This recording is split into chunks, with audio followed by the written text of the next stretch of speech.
আমি বেশ কিছুদিন ফেসবুক, ইউটিউব, ইনস্টা থেকে বিরত থাকছি।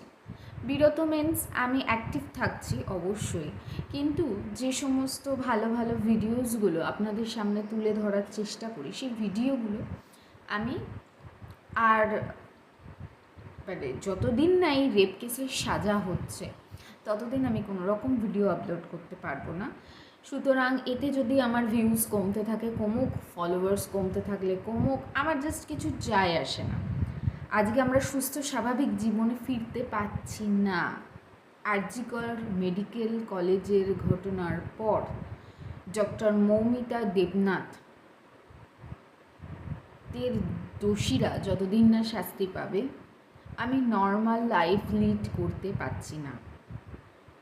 আমি নিজেকে জড়িয়ে ফেলেছি তার সাথে, আমি পারছি না, রীতিমতো পারছি না।